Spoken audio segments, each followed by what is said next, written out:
Real case, real experience, we talk. Predator talk vibes, yeah, we never start where cool students talk Predator. Halo teman-teman Barita, welcome back to Predator.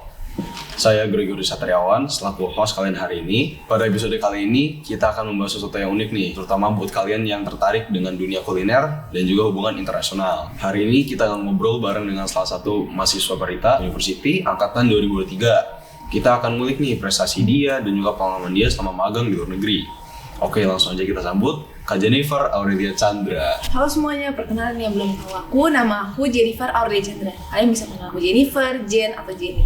Nah, aku ngambil jurusan Culinary Art, aku angkatan 2023. Pertama-tama aku mau ngucapin thank you very much for inviting me in here. I'm very glad to be in here. Oke, Kak Jennifer, kita mulai dari pengalaman yang paling menarik nih, Kak. Gimana sih ceritanya Kakak bisa mendapatkan kesempatan magang di luar negeri, Kak? Nah, sebenarnya karena Universitas Pradita tuh dia tuh ada kayak open kerjasama sama Mandarin Oriental luar gitu. Jadi kita tuh ntar ada program 6 bulan kerja di Abu Dhabi sama ntar 6 bulan di Jakarta. Gitu, iya. Sama kebetulan aku thank you banget sih buat dosen-dosen aku yang udah pilih aku. Karena mereka juga, aku juga bisa internship di luar. Gitu deh. Kalau boleh tahu nih, Kak, buat orang yang tahu ya, Abu Dhabi itu apa tempatnya, di mana sih Kak tempatnya? Dia tuh sebenarnya ibu kotanya United Emirates Arab. Jadi dia tuh 2 jam lah dari Dubai. Waktu pertama kali Kakak tahu nih bakal magang di luar negeri, apa yang langsung kayak terlintas di pikiran Kakak gitu? Sebenarnya aku shock sih awal-awal, aku nggak expect juga sebenarnya. Soalnya aku emang nggak pernah mikir juga kan, sampai internship sampai luar. Jadi kayak mixed feeling lah. Satu senang, satu juga aku takut. Soalnya kayak bener lingkungan baru kan, people-nya baru, culture-nya baru. Pas pertama kali Kakak masuk ke dapur profesional nih sih, Kak, di sana nih, apa hal yang paling buat Kakak kaget gitu atau kayak berbeda aja yang dari Kakak bayangin? Sebenarnya kalau aku di sana kan ngambil service ya. Aku sih awalnya takut ya, kayak ini orang bakal welcome gak ya ke aku. Tapi so far di sana welcome banget, mereka friendly banget malah. Udah kayak nanya awal-awal udah saya kayak hello, terus how are you gitu lah. Pokoknya welcome banget juga. Terus di sana tuh emang kerjanya mereka cepet banget sih, cocok banget. Emang profesional banget. Iya benar. Nah, itu Kak, skill apa yang paling cepat berkembang dalam diri Kakak? So far aku ngerasa kayaknya skill communication-nya nih, karena aku kan tiap hari ketemu guest kan. Jadi mau nggak mau juga harus kayak interact, ngobrol terus sama guest. Jadi lama-lama kayak yaudah deh. Bahasa utama yang Kakak pegang itu? Aku sih di sana kebanyakan Inggris sama Mandarin. Mandarin? Iya, di sana ternyata banyak orang China juga di sana. Iya bener, aku nggak expect awalnya. Oke. Ada gak satu momen selama Kakak magang yang bener-bener bikin Kakak ngerasa ini pengalaman yang gak akan Kakak cuma dapet kalau misalnya teori doang gitu? Oh, kebetulan karena aku kan tiap hari kan ketemu guest ya. Tiap guest tuh punya kayak own preference-nya gitu sendiri kan. Jadi kayak misalnya kadang aku solusi di guest ini bisa ya, kayak bisa teratasi. Tapi kalau di guest satu lagi tuh nggak bisa. Jadi kadang misalnya ini tamu dari China, otomatis emang secara standarnya kan harus ngomong bahasa Inggris ya. Iya. Jadi mau nggak mau aku juga harus nyesuaiin, mau pakai bahasa Mandarin. Gitu. Terus misalnya kalau mereka kayak preferensinya suka makanan ini, aku juga nggak bisa rekomendasi kayak best sellernya aja gitu. Kayak mereka tuh sukanya apa gitu, jadi kayak disesuaikan lagi. Kayak waiter yang kayak profesional banget gitu ya. Iya, ngerti. Kalau dibandingin sama pengalaman belajar di kampus nih Kak, bagaimana kuliah di Pradita membantu Kakak lebih siap menghadapi lingkungan kerja internasional? Sebenarnya di Pradita tuh emang so far bagus banget ya. Dia tuh udah ngajarin aku basic-basicnya gitu loh.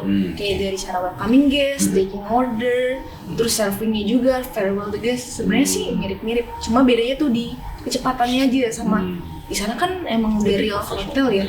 Jadi kayak banyak kan guestnya. Jadi kayak iya benar harus cepet, lebih profesional gitu deh. Karena real case, real experience juga ya. Iya, bener banget. Oke. Kita mundur sedikit ke perjalanan Kakak nih Kak. Kenapa akhirnya Kakak milih Culinary Arts di Pradita University ini Kak? Jujur sebenarnya aku awalnya lumayan suka masak ya. Iya. Jadi aku nyari kayak kampus yang emang fokusnya kuliner. Kebanyakan tuh kan banyaknya hospitality ya. Iya benar. Nah sebenarnya aku nggak mau tuh yang gitu. Terus dulu di SMA aku tuh ada tuh dia kayak ada kampus visit deh kayaknya. Iya. Ada Pradita tuh, kebetulan ada tuh Culinary Art. Jadi aku udah kayak tertarik dari sana. Berarti emang untung-untungnya ya? Benar, banget gitu. Benar. Selama Kakak kuliah nih, pengalaman apa yang paling terasa sebagai real case, real experience buat Kakak? Kalau di kuliah ya kayak kebetulan pas di semester 2 kita kan ada real kayak operational restoran gitu ya. Otomatis kita kan ada guest dari luar kan. Dia makan di resto kita. Jadi itu kayak kita bener-bener tuh kayak nge-serve tamu real gitu loh. Oh iya? Iya gitu. Kakak nge-serve di restoran? Di Bima Resto. Oh iya. Iya kan kita ada restonya ya di sana. Oh berarti itu termasuk real case? Iya benar, soalnya kan dari luar gitu kan guysnya, terus makan di sana. Gitu. Oke Kak. Benar. Dari semua praktik dan proyek yang kakak jalani, mana yang menurut kakak paling membentuk cara kakak bekerja di dapur? Kebetulan yang tadi juga tuh operational restoran, kan aku ngambil servis ya. Iya. Kita kan dapet tamunya kebanyakan juga kadang ada dari luar, jadi kita kayak emang nge-serve beneran gitu. Jadi kayak bener real case banget gitu lah. Oke. Kakak juga pasti pernah meraih prestasi selama kuliah kan? Bagaimana? Coba kakak tolong ceritain bagaimana proses kakak mempersiapkan diri sampai mencapai hal atau prestasi tersebut. Pas itu kayaknya kalau nggak salah semester 4 akhir aku pernah ikut lomba cooking competition Oh ya? di UBM. Oh. Iya gitu. Terus ya emang agak hektik sih, soalnya itu kan emang jadwalnya padat lah. Soalnya besoknya itu aku harus interview magang, besoknya lagi harus open bazar buat ada bisnis aku sama temen-temenku.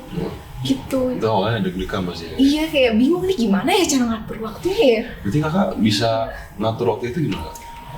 Aku sebenarnya bingung juga ya, tapi aku kayak ya udahlah aku jalanin aja. Ternyata kayak udah bisa. Bisa. Bener. Okay. Walaupun kayak pokoknya tiap aku udah selesai praktek atau teori, udah tuh langsung latihan di kampus dari siang sampai malam tuh.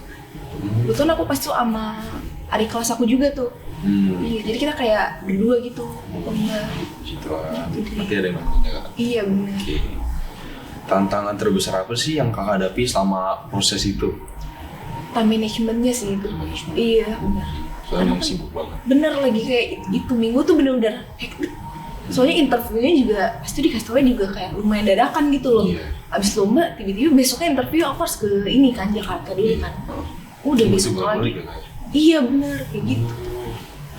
Oke, berarti menurut kakak seberapa penting lingkungan kampus, dosen, dan teman-teman dalam mendukung perjalanan kakak sejauh ini? Jujur penting banget sih, karena kampus kan aku dapat banyak knowledge juga ya. Kalau nggak ada knowledge itu aku juga nggak ngerti apa-apa ya.